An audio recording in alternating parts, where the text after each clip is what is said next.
Very well. Welcome to Samaya classes. Let us see question number 36 of chapter 4th and law of motion. What are the effects of balanced forces on an object? And object ಮೇಲೆ balanced force effect ಏನಂತ ಹೇಳಿದರೆ what is balanced force ಅಂತ answer. What is balanced force? Balanced force is a force when two or more forces acting on an object. One object means two or more forces act at once. They are equal in magnitude and opposite in the direction, resulting to net force equal to zero. ಹಾಗಿದ್ರೆ ಇವು net force ನ ಝೀರೋಗೆ equal ಆಗೋ ತರ ಮಾಡ್ತಾ ಇದೆ.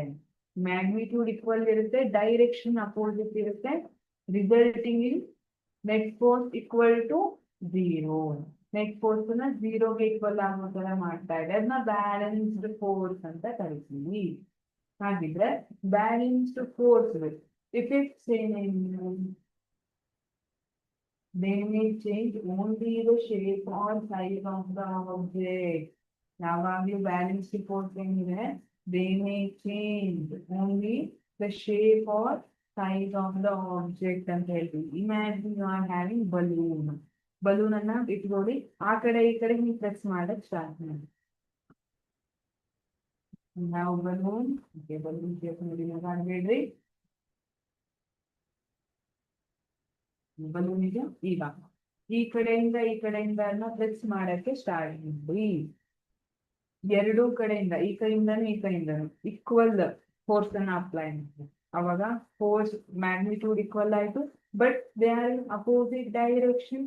Balloon shape change ಆಗ್ತಾ ಇದೆ, ಬಟ್ ಬಲೂನ್ ಪೊಸಿಷನ್ ಚೇಂಜ್ ಆಗ್ತಾ ಇದೆಯಾ? ಚೇಂಜ್ ಆಗ್ತಾ ಇಲ್ಲ. ಗೊತ್ತಾಯ್ತಾ? ಹಾಗಿದ್ರೆ ಬ್ಯಾಲೆನ್ಸ್ಡ್ ಫೋರ್ಸ್ ಏನ್ ಮಾಡ್ಬೋದು?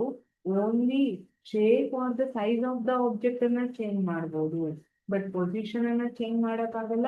ರೆಸ್ಟ್ ಅಲ್ಲಿರೋದನ್ನ ಮೂಮೆಂಟ್ ತರಕ್ ಆಗಲ್ಲ, ಮೂಮೆಂಟ್ ಅಲ್ಲಿರೋದನ್ನ ರೆಸ್ಟ್ ತರೋಕ್ ಆಗಲ್ಲ. ಬಟ್ ಅನ್ಬ್ಯಾಲೆನ್ಸ್ಡ್ ಫೋರ್ಸ್ ಇದನ್ನ ಮಾಡುತ್ತೆ. So what are the effects of balanced forces ಅಂದ್ರೆ it may change only the shape or size of the object. Thank you.